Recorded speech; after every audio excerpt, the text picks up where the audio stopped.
the goal of this course today is to do a variety of things. First of all, it is to help you understand the basic structure and the content of the Medicare program. What is this thing that is the source of our data?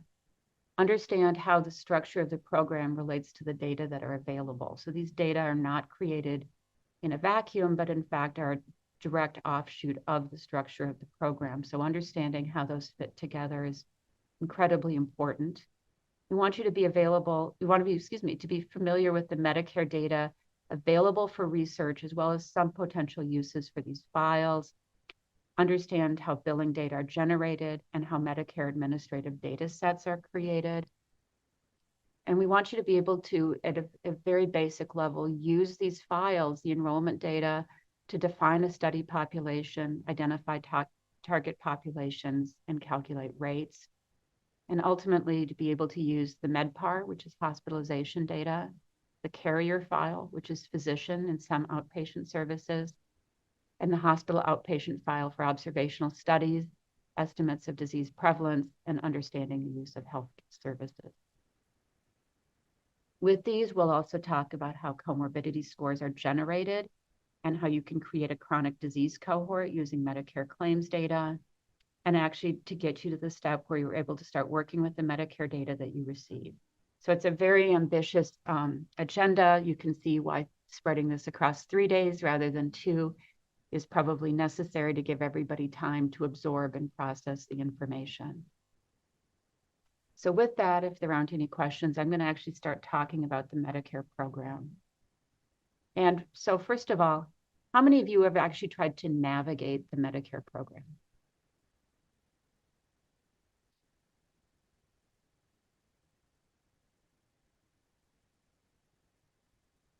So this is very typical. About 2/3 of you haven't tried to navigate the program and 1/3 of you have. I'm suspecting that your experience might be like mine, which is I ended up having to start navigating it when I had parents and family members who needed help navigating it. And it gave me some very interesting insights about Medicare and how it was, what you could find, what you couldn't find, and how the program actually functions from a user perspective.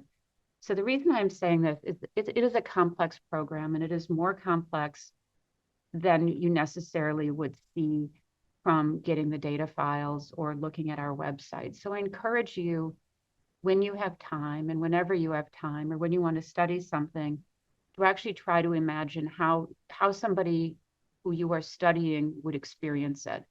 There certainly are times where I've said and had conversations like, well, that's actually a covered benefit. I can find it here. I can find the listing saying this is covered. But in fact, when I've talked to providers, it turns out that they don't cover the services. So there are things like that where understanding the program and really trying to understand how it's seen and used is very important.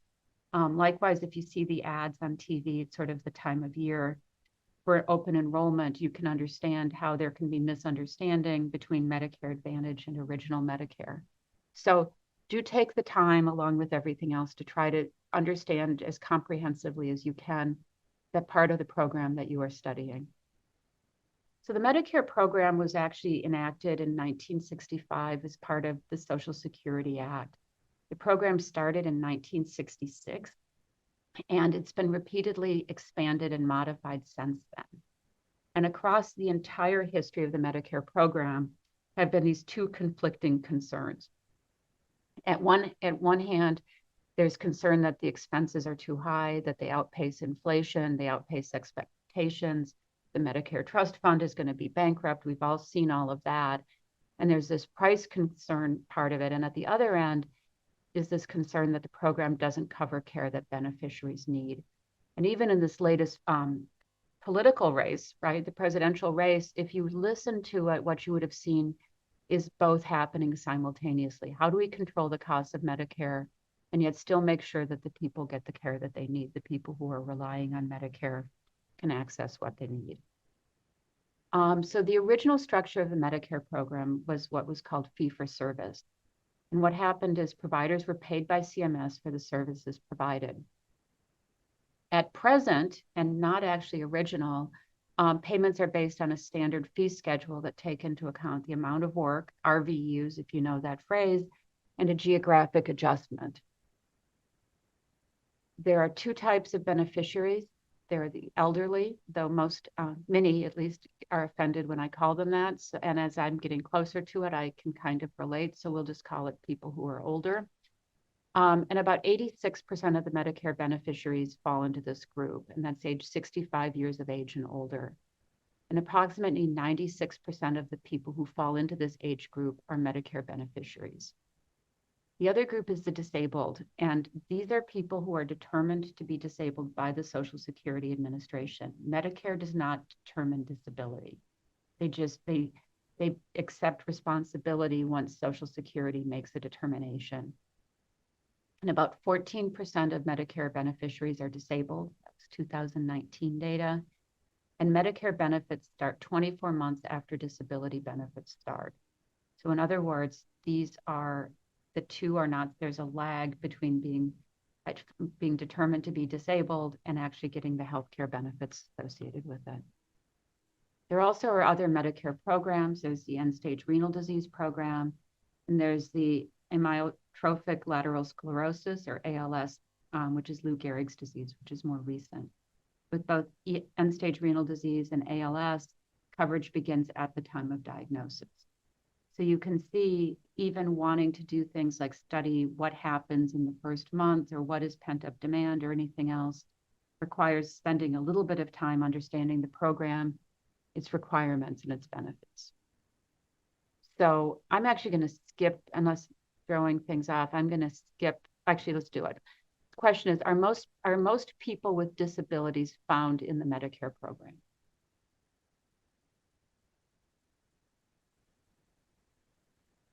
So the question is, are most people under age 65 with disabilities found in the Medicare program? And the correct answer is no.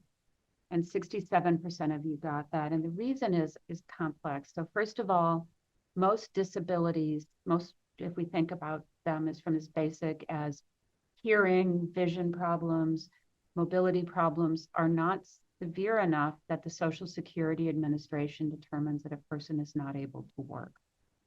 So the number of things that would classify as a disability is far greater than the number of things that would classify as a disability that interferes with work. And that is the basic reason. So what we have here in this program is people who have disabilities who have been determined that their disability interferes with their ability to work, and that determination is at least 2 years old. So this is an important thing to understand, because what it means is there are many things that are relevant, that are important, that have clear impact on health, but that we cannot study using the Medicare data. And so understanding the limitations of these becomes very important as we're designing a study or considering the generalizability of our study or the inference that we can draw from it.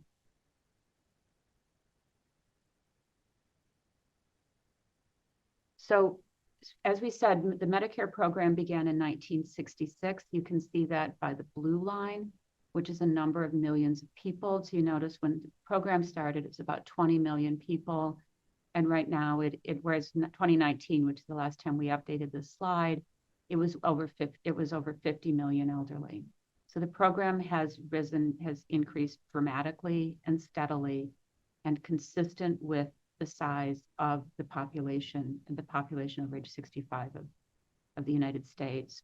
The disability program began in 1973, and you can see that it has increased much more slowly and much more steadily since then, and in fact is actually a smaller proportion of the overall program now than it was in 1973. I want to point out a couple of things about these curves, just because there are ways of drawing some inference. So if you notice, around 2012, there was a drop in the number of disabled. When you see abrupt drops like this is what I would point out are really policy drops. This is not that people with disabilities were magically cured of their disability or resolved or something else, but in fact, it really is a sign that there was a policy change to the criteria of who qualified for disability. And we can see, in fact, after that point, that the number of disabled has stayed much steadier than it was before, where it was gradually increasing. So when you see curves like this and you see funny bumps and so on, and we'll talk about these throughout the course, one of the things to do is to really focus in on them and say, well, was this a policy change?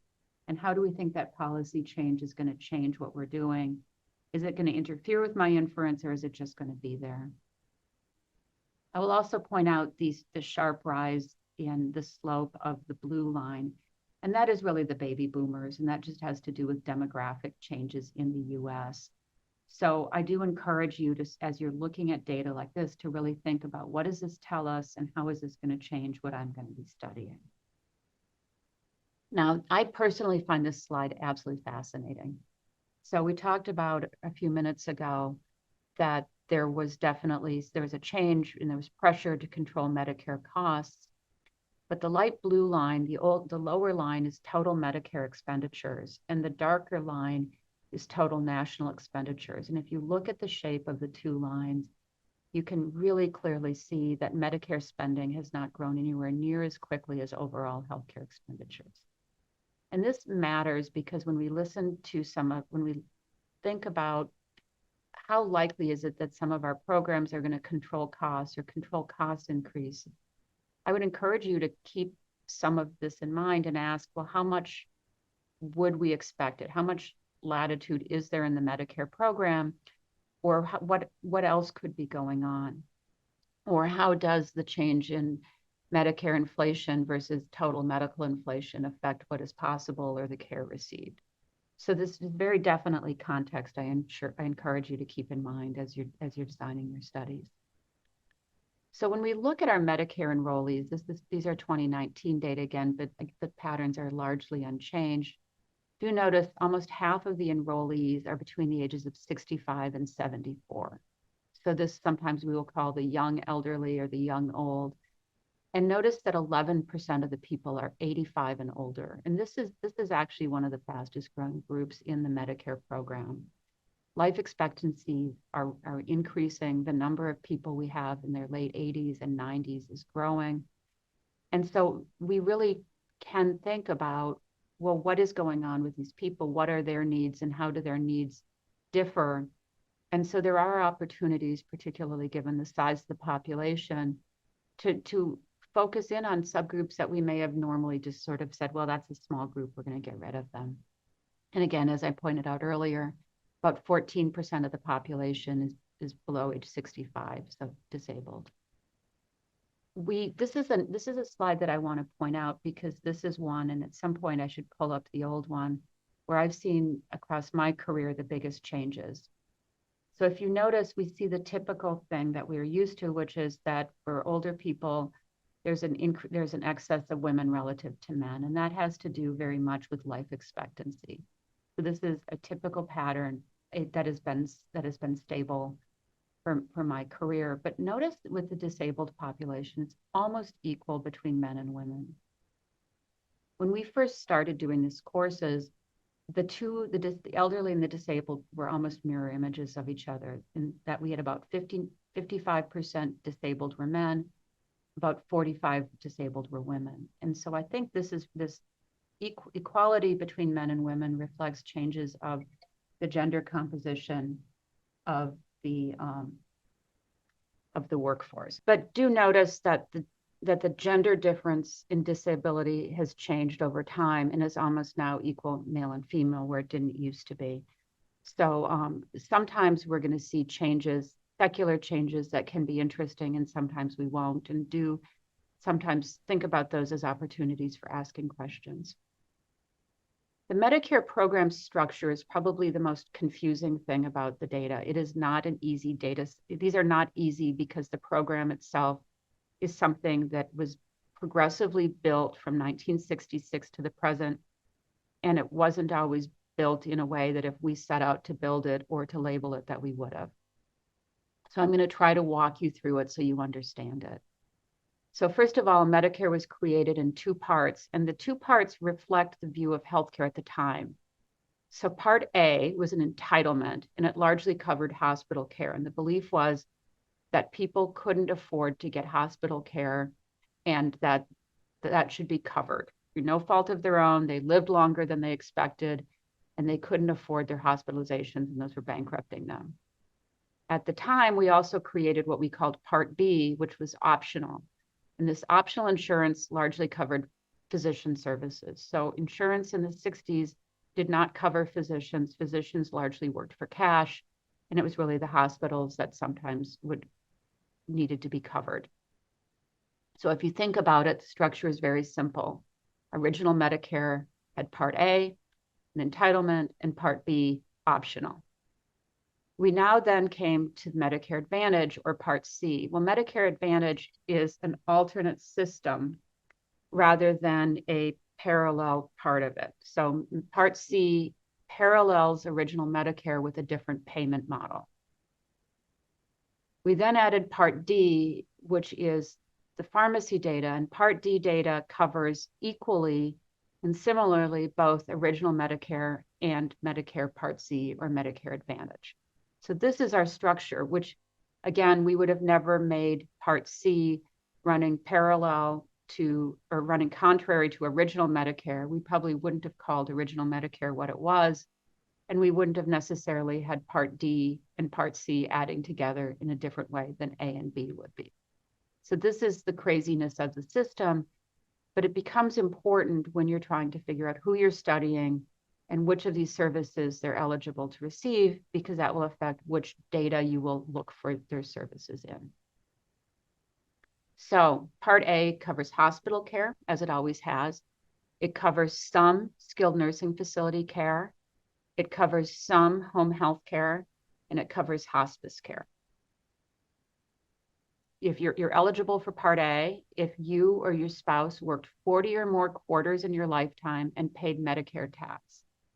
So a quarter is 1 day or more working during this. So in this case, 40 quarters means for over a 10-year period, you have a 10-year working history.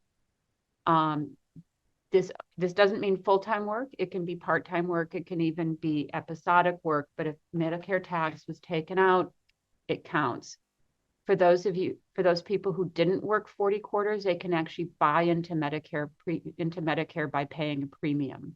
So people who don't have enough work history or don't have enough work history in the US for $458 a month in 2020, they can buy into the Medicare program. 96% of people greater than 64 are enrolled in Medicare Part A. It's an entitlement and it's almost universal. The disabled, as we said, have to have received Social Security disability insurance for 24 months. End-stage renal disease and ALS begin at the time of diagnosis. So this is just an administrative question, but just to make sure you understand, what happens to a person receiving disability when they turn 65?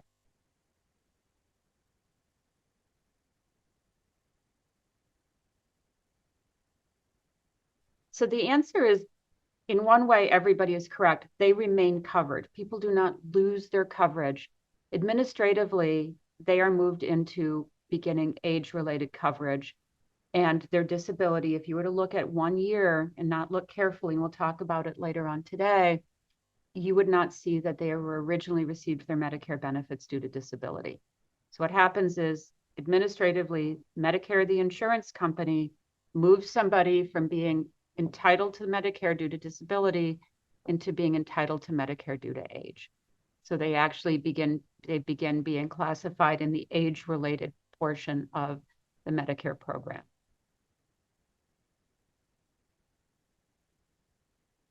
Medicare Part A is complex. So first of all, there's a deductible, and this is the phrase that I still will tell you as somebody who has tried to help people navigate it, for each spell of illness equal to 1 day of hospitalization. And what that means, and spell of illness is not something any of us think, but what it means is if somebody is hospitalized for something, they may bounce in and out of the hospital. They may go to the hospital and then go to rehab and then be readmitted and so on.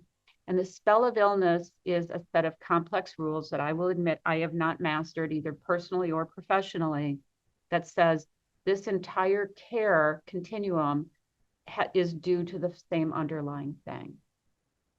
So if somebody gets diagnosed, they go into the hospital, they go home, they've got to get a reoperation, they go back, they go to rehab. CMS has rules about whether that is one continuous episode or whether it's one, goes from 1 to 2. So if you're looking at what somebody paid, spell of illness doesn't matter. If you want to know why some people were charged a deductible and others weren't, you get to dig into those rules to try to understand them. Coinsurance for hospital stays, for days 61 through 90 of the hospitalization, there's a quarter of deductible coinsurance for each day. For days 91 to 150, there's a half of deductible, and then there are these things called lifetime reserve days. And then beneficiaries are responsible for all costs beyond all hospitalization costs beyond 150 days. They also have a coinsurance for skilled nursing facility days between days 21 and 100. So there is cost sharing in these programs, and it is based on duration. There's also no cost sharing for home health or hospice under Part A. So again, if you want to understand the complexity of the program, people who are using the program are getting bills saying, I have no idea why this is. There's a reason. This is an incredibly complex program, and it's incredibly confusing to the beneficiaries who it covers as well. So when we're thinking about data sets, in original Medicare, the fee-for-service Part A data, there are 4 files.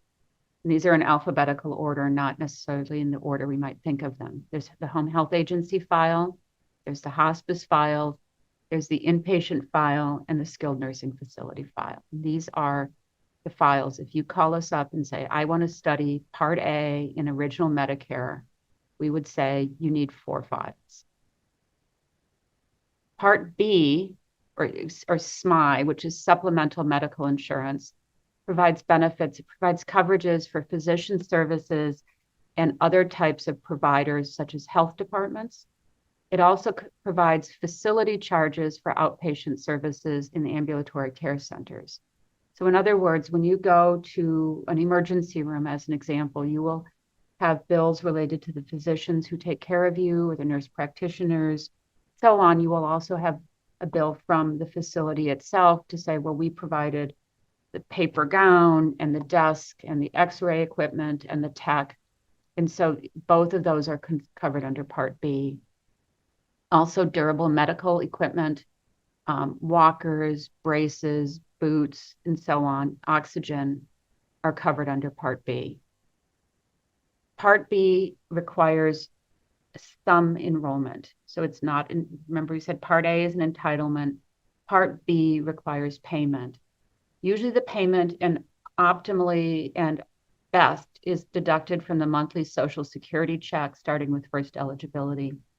This is done as a protection for people, because particularly as people get older, as they get more frail, it would be a shame if somebody who needed care had their insurance turned off because they didn't make their monthly payment. This is not an annual payment. You pay your premiums every month.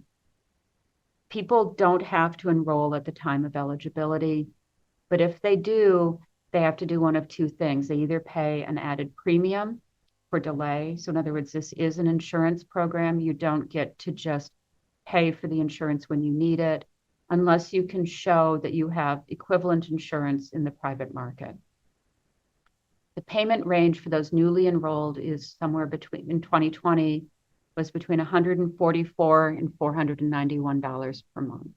So it used to be in the original, there was no means testing for Part B. Everybody paid the same. And I have to admit, I don't remember which year Part B premiums started to be means tested.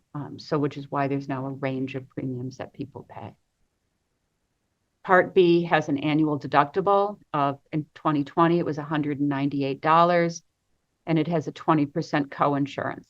There are coinsurance exceptions.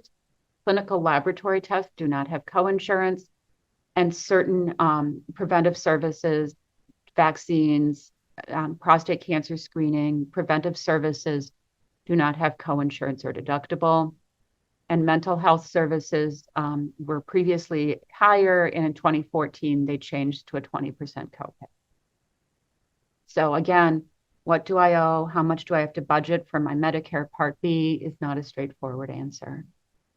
Part B matters. This is, if for those of you who do the New York Times crossword puzzle, I was very excited to see when I actually knew. It was a Tuesday, so I tend to do better on those. And the question was one down. What is the Medicare section that covers flu shots? The answer is Part B. So this is mainstream enough that even the New York Times Tuesday crossword puzzle knows the difference between Part A and Part B. So if we're thinking about our research files now, for Part B, we have the carrier file, which includes most of the outpatient services. We've got the durable equipment we talked about. We have home health agencies. So there are some health services that are covered under Part B and some that are covered under Part A, and the outpatient file. So this is, again, you can see now we are at 8 files of utilization records. We also have Part D data, and this is a different course, but you can see there are, in fact, 7 Part D files that talk about different types: the plan characteristics, the prescribers, the formulary, medication management. So to say, when people call up and say, I want all of the data for original Medicare, you are asking an incredibly complex set of files that requires understanding of what it is. And our first question would be, are you sure?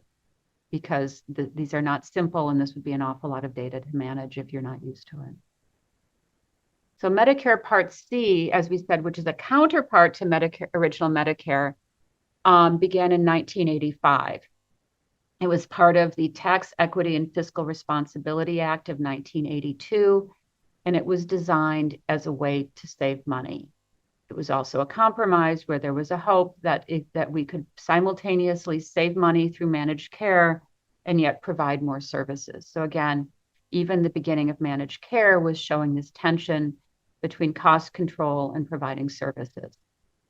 What Medicare Advantage plans are, these are private plans that administer the Medicare beneficiaries for enrollees. CMS pays the plans a capitated rate for services. People who are enrolled must have Medicare Part A and Part B and continue to pay the Part B premium. So they pay, if there's any plan payment, it is on top of the Part B premium. In the Medicare plans, Advantage plans, the plan assumes the risk for the healthcare of the people they're taking care of. The plan is paid, as we said, on a capitated basis. The basis for payment has changed over time. So if you're looking at the old literature, you will see different explanations. That literature is not wrong. The rules have changed. And right now, capitation is based on hierarchical condition codes, or HCCs, which take into account the diagnoses and the expected healthcare use that somebody has. It originally was based simply on the average annual per capita cost. So what does it cost? We're going to pay everybody the average, not the median, but the average.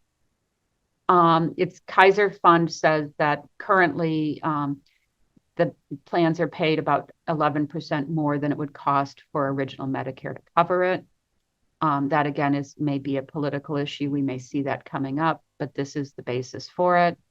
And encounter data have been reported to CMS and released in 2018 when the 2015 data were released. So before 2015, we knew nothing about managed care other than that it existed, and we knew hospice and we knew enrollment, unless we did linkage. More recently, we have it, so we can actually start comparing managed care and fee-for-service, or we can start constructing an entire population and not worry about loss due to managed care. Managed care enrollment. So if you remember earlier when I talked about sort of a policy curve, this is what I mean by a policy curve. So if you notice in 1999, about 19% were in managed care, and then it dropped, and then it rose, and then it was flat, and then it dropped, and then it was flat, and then it rose. All of these dips and bobs have to do with changes to the Medicare regulation, to payments, and to rules around managed care.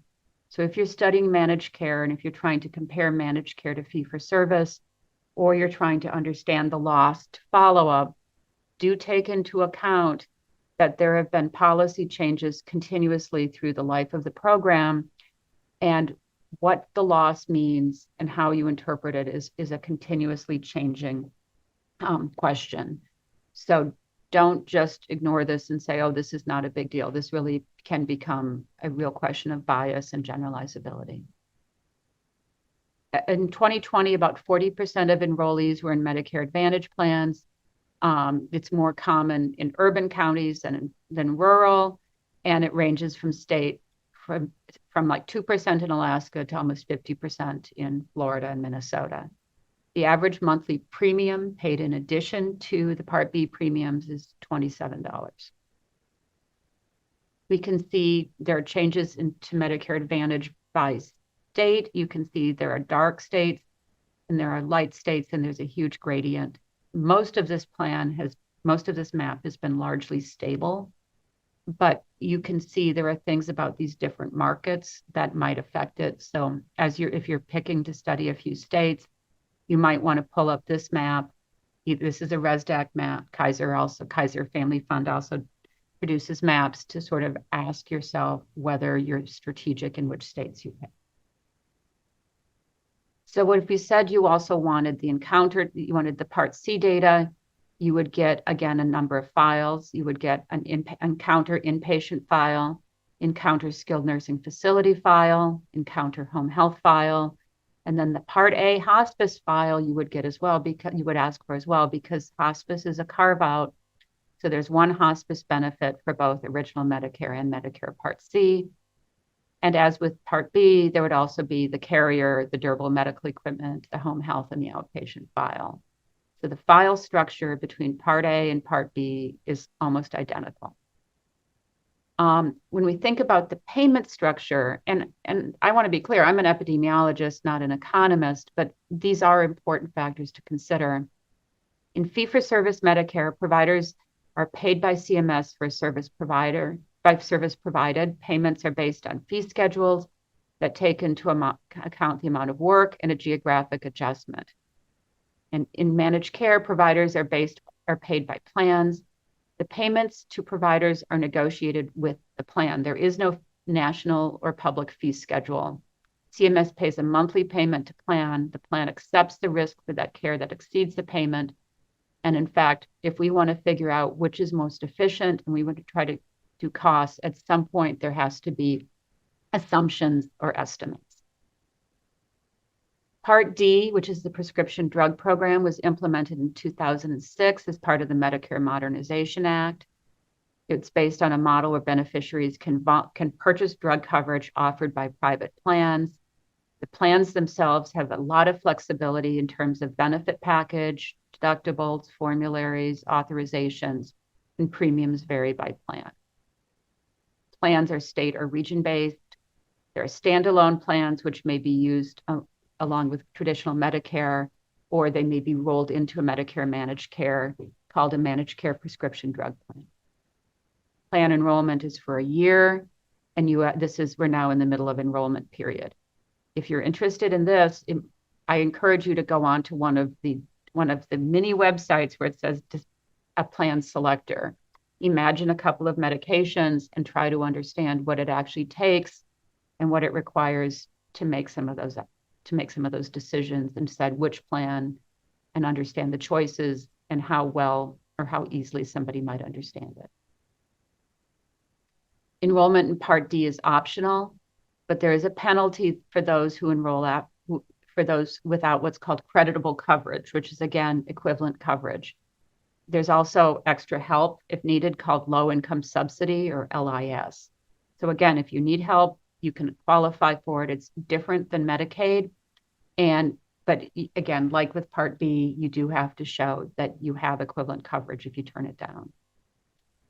Medicare Part D has been largely successful and surprisingly stable. So you can see at inception, about 52% enrolled. By 2021, we are up to about 80%.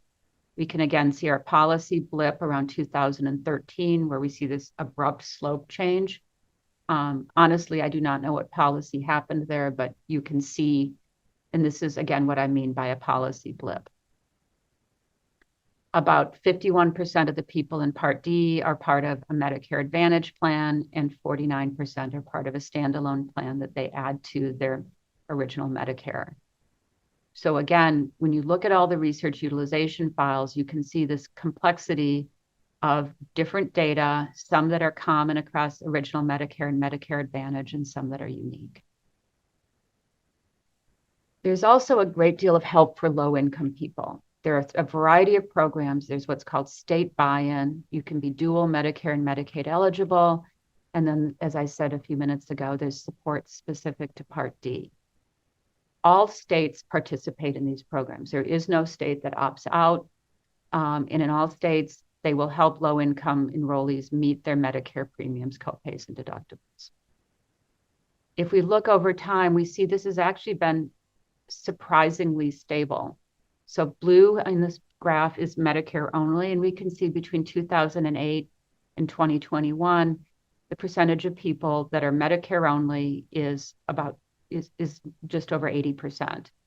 We can see there's been some shifting between people who have full Medicare and Medicaid, and Medicare plus partial, I think that should say Medicaid. So in other words, they have extra help. And we can see that there's a smaller percentage of people who get extra help, get full services versus extra help over time. Dual eligibles, again, that people who qualify for both Medicare and Medicaid as a percentage of the total is very definitely related to state policy. So in some cases, we can say, is this regional? This is Medicaid, and duals are a state policy question. And I think this is most obvious if you look at New England, or if you look at Maine, New Hampshire, which is light blue, Vermont, which is darker blue, and New York, which is darkest blue.